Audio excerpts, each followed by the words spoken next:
ನಮಸ್ಕಾರ ರೀ ಎಲ್ಲರಿಗೂ. ಇವತ್ತು ಉದ್ದಿನ ವಡ ಅಥವಾ ಮೆದು ವಡ ಮಾಡೋದು ಹೆಂಗೆ ಅಂತ ನೋಡೋಣ. ಆಲ್ರೆಡಿ ನನ್ನ ಚಾನಲ್ ಒಳಗೆ ಉದ್ದಿನ ವಡ ರೆಸಿಪಿ ಐತಿ, ನೀವೆಲ್ಲ ಭಾಳ ಇಷ್ಟಪಟ್ಟಿರಿ. ಇನ್ನೂ ಒಂದು ಸ್ವಲ್ಪ ಪರ್ಫೆಕ್ಟ್ ವೇ ಒಳಗೆ ಈಸಿ ಮೆಥಡ್ ಒಳಗೆ ಮೆದು ವಡ ರೆಸಿಪಿ ಇವತ್ತು ನಾನು ಶೇರ್ ಮಾಡೀನಿ. ಸೊ ಈಗ ಫಸ್ಟ್ ಉದ್ದಿನ ಬೇಳೆ ನೆನೆಸ್ಕೊಂಡೇನಿ ರೀ. ಬರೀ ಉದ್ದಿನ ಬೇಳೆ ಅಷ್ಟೇ ನೆನೆಸ್ಕೋಬೇಕು, ಅದ್ರ ಜೊತೆ ಕಡ್ಲಿ ಬೇಳೆ ಮೆಂತೆಕಾಳು ಏನೂ ಹಾಕೋಂಗಿಲ್ಲ. 6 ರಿಂದ 7 ತಾಸು ಈ ಉದ್ದಿನ ಬೇಳೆ ನೆನೆಸ್ಕೋಬೇಕು. ಚಲೋ ನೆನಿಬೇಕು ರೀ. ನೀರೆಲ್ಲ ಬಸ್ದು ಈಗ ಒಂದು ಮಿಕ್ಸಿ ಒಳಗೆ ಹಾಕಿ ಫಸ್ಟ್ ಏನಂದ್ರೆ ಹಂಗೆ ರುಬ್ಕೋಬೇಕು, ನೀರು ಹಾಕಕ್ಕೆ ಹೋಗ್ಬಾರ್ದು. ಸೊ ಇವೆಲ್ಲ ಟಿಪ್ಸ್ನ ನೀವು ಫಾಲೋ ಮಾಡಿರಿ. ಮೆದು ವಡ ಚಲೋ ಬರೋದಿಲ್ಲ ಅಂತ ಅನ್ನೋರು ಅಷ್ಟು ಪರ್ಫೆಕ್ಟಾಗಿ ಮೆದು ವಡ ಮಾಡ್ತಾರೆ ನೋಡಿರಿ. ಈಗ ನೀರು ಹಾಕೊಳ್ಳಾರ್ದ ರುಬ್ಬೇನಿ, ಒಂದು ಸ್ವಲ್ಪ ನೀರು ಹಾಕ್ಕೊಂಡು ಮತ್ತೆ ರುಬ್ಕೋಬೇಕ್ರಿ. ಒಮ್ಮೆ ಭಾಳಷ್ಟು ನೀರು ಹಾಕ್ಕೊಳಕ್ಕೆ ಹೋಗ್ಬೇಡ್ರಿ, ಸ್ವಲ್ಪ ನೀರು ಹಾಕ್ಕೋಬೇಕು ನೋಡಿರಿ. ಇಷ್ಟು ಗಟ್ಟಿ ಇರಬೇಕು, ಆಮೇಲೆ ಸಣ್ಣಗೆ ರುಬ್ಕೋಬೇಕು ನೋಡಿರಿ. ಇಷ್ಟು ಫೈನಾಗೆ ಪೇಸ್ಟ್ ಆಗಬೇಕಿದು. ಆಮೇಲೆ ನೀರು ಭಾಳ ಹಾಕ್ಬಿಟ್ರಿ ಅಂತಂದ್ರೆ ಮೆದು ವಡದ್ದೇನೈತಲ್ಲ ಕರೆಕ್ಟ್ ರೌಂಡ್ ಶೇಪ್ ಬರೋಲ್ಲ, ಮತ್ತು ಅದು ಗೋಲ್ ಬಜೆ ಆಗಿಬಿಡ್ತೈತಿ.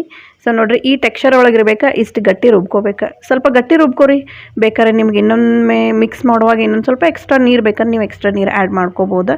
ಸೊ ರುಬ್ಬೋವಾಗ ಮಾತ್ರ ಭಾಳಷ್ಟು ನೀರು ಹಾಕ್ಕೋಬೇಡ್ರಿ. ಈಗ ಇದಿಷ್ಟು ರುಬ್ಬಿದ ಮಿಕ್ಸರ್ನ ನಾನು ಒಂದು ಬೌಲ್ಗೆ ಟ್ರಾನ್ಸ್ಫರ್ ಮಾಡ್ಕೊಳಕತ್ತೀನಿ. ಈಗ ನೆಕ್ಸ್ಟ್ ಒಂದು ಚಿಟಿಕೆ ಅಷ್ಟು ಸೋಡಾ ನೋಡಿರಿ, ಜಾಸ್ತಿ ಸೋಡಾ ಹಾಕಕ್ಕೆ ಹೋಗ್ಬೇಡ್ರಿ. ಆಮೇಲೆ ಒಂದು ಸ್ವಲ್ಪ ಸಕ್ಕರೆ, ಸ್ವಲ್ಪ ಉಪ್ಪು, ಇವು 3 ಇಂಗ್ರೀಡಿಯೆಂಟ್ ಹಾಕ್ಕೊಂಡು ಕೂಡಲೇ ಚಲೋ ಬೀಟ್ ಮಾಡ್ಬೇಕ್ರಿ. ಇದ್ರೊಳಗೆ ಏರ್ ಫಾರ್ಮೇಷನ್ ಆಗ್ಬೇಕು. ಈ ಹಿಟ್ಟೊಳಗೆ ಏರ್ ಫಾರ್ಮೇಷನ್ ಆದ್ರೆ ಅಷ್ಟೇ ಮೆದು ವಡ ಅಷ್ಟು ಪಳ್ಳಾಗಿ ಸ್ಪಾಂಜಿಯಾಗಿ ಬರ್ತಾವೆ ನೋಡಿರಿ. ಟೈಮ್ ಹಚ್ಚಿ 10 to 15 ಮಿನಿಟ್ಸ್ ಕಂಟಿನ್ಯೂ ಆಗಿ ಒಂದೇ ಡೈರೆಕ್ಷನ್ ಒಳಗೆ ಬೀಟ್ ಮಾಡಬೇಕು. ನಿಮ್ಮ ಹತ್ರ ಎಲೆಕ್ಟ್ರಿಕ್ ಬೀಟರ್ ಇತ್ತಂದ್ರೆ ಅದನ್ನು ಯೂಸ್ ಮಾಡ್ಬೋದು, ಇಲ್ಲಾಂದ್ರೆ ಕೈಯಿಂದನೂ ಉಡಿಬೋದು ನೋಡಿರಿ. ಇದು ಹೆಂಗೆ ನಾವು ಉಡಿತೇವಲ್ಲ ಹಂಗೆ ನೋಡಿರಿ, ಈ ಥರ ಕಲರ್ ಚೇಂಜ್ ಆಗ್ತಿತ್ತು. ಫಸ್ಟ್ ಏನಿತ್ತಂದ್ರೆ ಲೈಟ್ ಯೆಲ್ಲೋಯಿಶ್ ಕಲರ್ ಐತಿ, ಈಗ ನೋಡಿರಿ ಎಷ್ಟು ಚಲೋ ವೈಟ್ ಕಲರ್ ಬಂದೈತಿ. ಇದಕ್ಕೆ ಕರೆಕ್ಟಾಗಿ ಹದ ಬಂದೈತಿ ಅಂತ ಹೆಂಗೆ ಗೊತ್ತಾಗ್ತೈತಿ ಅಂದ್ರೆ ಸ್ವಲ್ಪ ಹಿಟ್ಟನ್ನ ನೀರೊಳಗೆ ಹಾಕ್ರಿ. ನೋಡಿರಿ ಈ ಥರ ಮೇಲೆ ಫ್ಲೋಟ್ ಆಗ್ಬೇಕು ಇದು ಹಿಟ್ಟು. ಸೊ ಹಿಂಗಿತ್ತಂದ್ರೆ ಹದ ಬಂದೈತಿ, ಇದು ಫ್ರೈ ಮಾಡೋಕೆ ರೆಡಿ ಆಗೈತಿ ಅಂದಂಗೆ.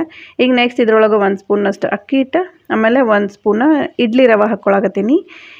ಇದನ್ನು ಯಾಕೆ ಹಾಕ್ಕೊಳ್ಳೋದಂತಂದ್ರೆ ಅಕಸ್ಮಾತ್ ನೀವು ಮಿಕ್ಸಿ ಮಾಡುವಾಗ ಜಾಸ್ತಿ ನೀರು ಏನಾರು ಹಾಕ್ಕೊಂಡಿದ್ರಿ ಅಂತಂದ್ರೆ ಒಂದು 2-3 ಸ್ಪೂನ್ ಎಕ್ಸ್ಟ್ರಾ ನೀರು ಆಗಿತ್ತಂದ್ರೆ, ಹಿಟ್ಟು ಭಾಳ ತೆಳ್ಳಗಾಗಿತ್ತಂದ್ರೆ ನೀವೇನು ಮಾಡಿರಿ, 1 ಸ್ಪೂನ್ ಅಕ್ಕಿ ಹಿಟ್ಟು, 1 ಸ್ಪೂನ್ ಇಡ್ಲಿ ರವೆ, ಇಲ್ಲ 1 ಸ್ಪೂನ್ ಎಕ್ಸ್ಟ್ರಾ ಹಾಕ್ಕೋಬೋದು. ಸೊ ಈಗ ಇವೆಲ್ಲ ಇಂಗ್ರೀಡಿಯೆಂಟ್ ಹಾಕ್ಕೊಳಕತ್ತೆ ನಾನು. ಹಸಿಮೆಣ್ಸಿನ್ಕಾಯಿ, ಕೊಬ್ಬರಿ, ಆಮೇಲೆ ಜೀರಿಗೆ, ಕರಿಮೆಣ್ಸುಗಳು ಇರ್ತೈತಲ್ಲ ಅದನ್ನ ಕ್ರಷ್ ಮಾಡಿ ಹಾಕ್ಕೊಳತ್ತೀನಿ. ಕೊತ್ತಂಬರಿ, ಕರಿಬೇವು ಮತ್ತು ಶುಂಠಿನ ಗ್ರೇಟ್ ಮಾಡಿ ಹಾಕ್ಕೊಳಕತ್ತೀನಿ. ಆಮೇಲೆ ಹಸಿ ಕೊಬ್ಬರಿ ಏನೈತಲ್ಲ ಸಣ್ಣಗೆ ಪೀಸ್ ಮಾಡಿ ಹಾಕೋರಿ ಈ ಥರ. ಈಗ ಇವನ್ನೆಲ್ಲ ಹಾಕ್ಕೊಂಡು 1 ರೌಂಡ್ ಮಿಕ್ಸ್ ಮಾಡ್ಕೋಬೇಕು. ಈಗ ಇನ್ನೇನು ಜಾಸ್ತಿ ಉಡಿಯೋಂಗಿಲ್ಲ ರೀ. ಇದು ಹಿಟ್ಟು ಪರ್ಫೆಕ್ಟಾಗಿ ಹದ ಬಂದೈತಿ, ಇನ್ನು ಜಾಸ್ತಿ ಇದನ್ನು ಬೀಟ್ ಮಾಡೋಂಗಿಲ್ಲ. ಈಗ ಫ್ರೈ ಮಾಡೋಕೆ ರೆಡಿ ಆಗೈತಿ ಅಂದಂಗೆ ನೀಟಾಗಿ 1 ರೌಂಡ್ ಮಿಕ್ಸ್ ಮಾಡ್ಕೊರಿ. ಸ್ವಲ್ಪ ಹಿಟ್ಟು ಟೇಸ್ಟ್ ನೋಡಿರಿ, ಇನ್ನೊಂದು ಸ್ವಲ್ಪ ನಿಮಗೆ ಎಕ್ಸ್ಟ್ರಾ ಉಪ್ಪುದು ಬೇಕಾದ್ರೆ ಎಕ್ಸ್ಟ್ರಾ ಉಪ್ಪು ಆ್ಯಡ್ ಮಾಡ್ಕೋಬೋದು. ಈಗ ಫಸ್ಟ್ನ ಕೈ ನೀರೊಳಗೆ ಎದ್ಕೊಂಡು ವೆಟ್ ಮಾಡ್ಕೊರಿ. ಆಮೇಲೆ 1 ಬಾಲ್ ಸೈಜ್ನಷ್ಟು ಹಿಟ್ಟು ತೊಗೊರಿ ನೋಡಿರಿ ಈ ಥರ. ನೀವು ಪರ್ಫೆಕ್ಟ್ ಇದ್ದರೆ ಈ ಥರ ಒಂದೇ ಕೈ ಒಳಗೆ ವಡ ಮಾಡ್ಕೋಬೋದು, ಇಲ್ಲಾಂದರೆ 2 ಕೈ ಯೂಸ್ ಮಾಡಿ ನೀವು ಉದ್ದಿನ ವಡ ಮಾಡ್ಕೋಬೋದು. ಈಗ ಇದು ರೆಡಿ ಆಗೈತಿ, ಫ್ರೈ ಮಾಡ್ಬೋದು ನೋಡಿರಿ. ಹಿಟ್ಟು ಎಷ್ಟು ಚಲೋ ವೈಟ್ ಕಲರ್ ಬಂದೈತಿ. ಹಿಂಗಿತ್ತಂದ್ರೆ ಮೆದು ವಡ ಮಾತ್ರ ಪರ್ಫೆಕ್ಟಾಗಿ ಆಗ್ತವೆ.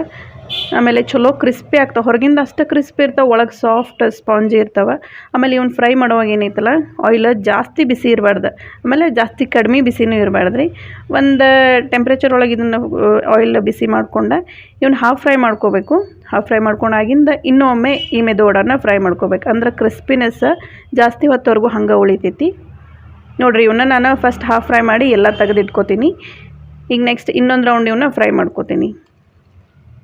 ಈಗ ಜಾಸ್ತಿ ಆಯಿಲ್ ಬಿಸಿ ಇತ್ತಂದ್ರೆ ಏನಾಗ್ತೈತಿ, ಮ್ಯಾಲಿಂದ ಒಂದು ಲೇಯರ್ ಫುಲ್ ಕೆಂಪಾಗಿಬಿಡ್ತೈತಿ, ಒಳಗೆ ಹಿಟ್ಟು ಪೂರ ಹಸಿ ಹಂಗೆ ಇರ್ತೈತಿ. ಅಕಸ್ಮಾತ್ ಆಯಿಲ್ ಬಿಸಿ ಇಲ್ಲ ಅಂತಂದ್ರೆ ಈ ಮೆದು ವಡ ಸಿಕ್ಕಾಪಟ್ಟೆ ಆಯಿಲ್ ಅಬ್ಸರ್ವ್ ಮಾಡ್ಕೋತಾವೆ ನೋಡಿರಿ. ಈ ಥರ ಇನ್ನೂ ಒಂದು ರೌಂಡ್ ಫ್ರೈ ಮಾಡ್ಕೊಳ್ಳುವಾಗ ಏನಿತ್ತಲ್ಲ ಚಲೋ ಕ್ರಿಸ್ಪ್ ಆಗೋವರೆಗೂ ಈ ಥರ ಬ್ರೌನ್ ಕಲರ್ ಬರೋವರೆಗೂ ಫ್ರೈ ಮಾಡ್ಕೋಬೇಕು. ಈ ಮೆದು ವಡ ಮಾತ್ರ ಸಖತ್ತಾಗಿ ಕ್ರಿಸ್ಪಿ ಆಗ್ಯಾವ. ಈ ಮೆದು ವಡ ಜೊತೆ ಬೆಸ್ಟ್ ಕಾಂಬಿನೇಷನ್ ಅಂತಂದ್ರೆ ಕೊಬ್ಬರಿ ಚಟ್ನಿ, ಸಾಂಬಾರು. ಸೊ ಇದೇ ರೀತಿ ಮೆದು ವಡ ನಿಮ್ಮ ಮನೆಯೊಳಗೂ ಟ್ರೈ ಮಾಡಿರಿ, ನನಗೆ ಕಮೆಂಟ್ ಮಾಡಿರಿ ಮತ್ತು ಹೆಂಗಾಗೈತಿ ಅಂತಂದು. ನಾನು ಲಾಸ್ಟ್ ಟೈಮೂ ಒಂದು ಉದ್ದಿನ ವಡದ ರೆಸಿಪಿ ಹಾಕಿದ್ದೆ, ಆ ರೆಸಿಪಿ ಮಾತ್ರ ಎಲ್ಲರಿಗೂ ಭಾಳ ಇಷ್ಟ ಆಗೈತಿ. ಆ ಥರ ನೀವು ಬೇಕಾದ್ರೆ ಟ್ರೈ ಮಾಡ್ಬೋದು. ಆ ಮೆದು ವಡದಾಗ ನಾನು ಏನು ಮಾಡಿದ್ದೆ ಅಂದ್ರೆ ಅಕ್ಕಿ ಹಿಟ್ಟು ಅಥವಾ ಇಡ್ಲಿ ರವೆ ಏನೂ ಮಿಕ್ಸ್ ಮಾಡಿರ್ಕಿಲ್ಲ, ಜಸ್ಟ್ ಬರೀ ಉದ್ದಿನ ಬೇಳೆ ಅಷ್ಟೇ ಯೂಸ್ ಮಾಡಿ ಮೆದು ವಡ ಮಾಡಿದ್ದೆ. ಸೊ ಅಕಸ್ಮಾತ್ ನೀವು ಹಿಟ್ಟು ರುಬ್ಕೊಳ್ಳುವಾಗ ನೀರು ಜಾಸ್ತಿ ಆಯ್ತಂದ್ರೆ 1 ಸ್ಪೂನಷ್ಟು ಎಕ್ಸ್ಟ್ರಾ ಅಕ್ಕಿ ಹಿಟ್ಟು ಮತ್ತು ಇಡ್ಲಿ ರವೆ ನೀವು ಯೂಸ್ ಮಾಡ್ಕೋಬೋದು, ಅಂದರೆ ಹಿಟ್ಟು ಕರೆಕ್ಟ್ ಟೆಕ್ಸ್ಚರ್ ಬರ್ತೈತೆ ರೀ. ಸೊ ಈ ರೆಸಿಪಿ ನಿಮಗೆ ಇಷ್ಟ ಆಯ್ತು ಅಂತ ಅನ್ಕೋತೀನಿ. ಇಷ್ಟ ಆದರೆ ಒಂದು ಲೈಕ್ ಮಾಡಿರಿ. ಈ ಮೆದು ವಡ ರೆಸಿಪಿ ನಿಮ್ಮ ಫ್ಯಾಮಿಲಿ ಮತ್ತು ಫ್ರೆಂಡ್ಸ್ಗೆ ಶೇರ್ ಮಾಡಿರಿ. ನನ್ನ ಚಾನಲ್ನ ಇನ್ನೂ ನೀವು ಸಬ್ಸ್ಕ್ರೈಬ್ ಮಾಡಿಲ್ಲ ಅಂದರೆ ಈಗ ಸಬ್ಸ್ಕ್ರೈಬ್ ಮಾಡಿರಿ. ನೆಕ್ಸ್ಟ್ ಇನ್ನೊಂದು ಹೊಸ ರೆಸಿಪಿ ಜೊತೆ ನಿಮ್ಮನ್ನು ನಾನು ಭೇಟಿ ಆಗ್ತೀನಿ. ಧನ್ಯವಾದಗಳು.